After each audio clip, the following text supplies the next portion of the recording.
Welcome to your guide to setting up your apprenticeship service account. In this video, we'll cover everything you need to know to successfully register on the apprenticeship service, helping you manage and access apprenticeship funding. The apprenticeship service is designed to help employers access new apprenticeship standards, find suitable training providers, and manage apprenticeship funding online. It's now mandatory that all employers register on the apprenticeship service, and this must be done prior to your apprentice's onboarding session. Now that we've covered what the apprenticeship service is, let's get started with creating your account. There are 3 main steps we'll cover: registering your account, giving your training provider permissions, and, once your apprentice has been inducted, approving the application. First step, the registration process. Before you begin, it's important that you have the following information to hand: your organisation's Government Gateway Login, or PAYE number. You should be able to get this from your Finance Department, an employee's P60, or HMRC. Baltic's UK PRN number. This is 10019026. You'll also need authorisation to accept the employer agreement on behalf of your organisation. The starting point is the sign-in page. To successfully create the account, you'll need a valid email address, as you'll be sent a unique code for authorisation purposes. It's also important that the account is set up using your registered business name. This should also match the company name on your payroll system. For example, we are known publicly as Baltic Apprenticeships, but our official business name is Baltic Training Services Limited, so this is what we used when setting up our own account. Once you've successfully registered and logged into your account, you'll be directed to your home screen. This is split into 3 sections: apprenticeships, finances, and account. The apprenticeship section is where you'll manage all your live learners and set your training provider permissions. Under the finances section, you'll be able to manage and access apprenticeship funding. The account section is where you can manage your details and account access rights. And this is where we'll start. Scroll down your home screen until you reach the account section. Next, you'll need to select your organisation and agreements. This is where you'll read and accept your employer agreement.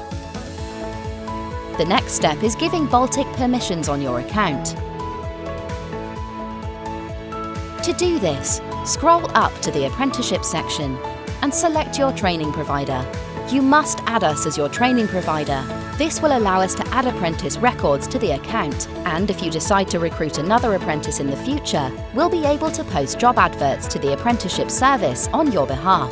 To successfully give Baltic permissions, you'll need to select Add a Training Provider and enter our UK PRN number. In case you missed it earlier, this is 10019026. You should be able to select Baltic from the drop-down menu once you've entered this.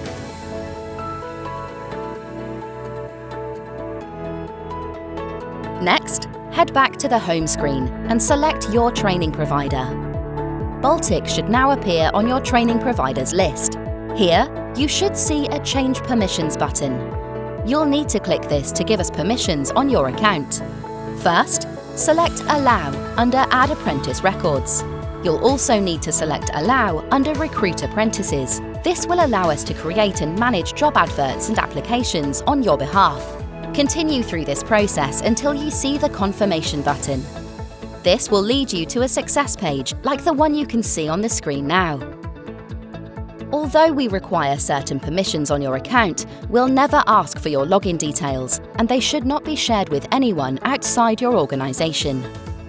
Now we're at the final stage of registering your account, approving the application. Once our admin team have processed your application, you'll receive an email from the ESFA to let you know that your application is ready to review. Once you receive this, log into your account and head to the apprenticeship section.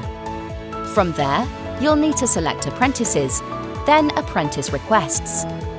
Here, you'll see the application ready to review. Continue through the steps to approve your application. Please make sure that all the details in your application are correct before you approve it. It's important that you review and approve the application at this stage. Without doing so, your apprentice will not be live on the system and you won't be able to reserve any funding. And that's it. Once you've approved it, your apprenticeship service account is set up and ready to go. As a final note from us, there's now an option to leave feedback for your training provider through your apprenticeship service account. Your insights are important to help us improve the quality of our service, so we'd love to hear what you think. But for now, it's time to start getting prepared for your learners onboarding session and get the apprenticeship underway.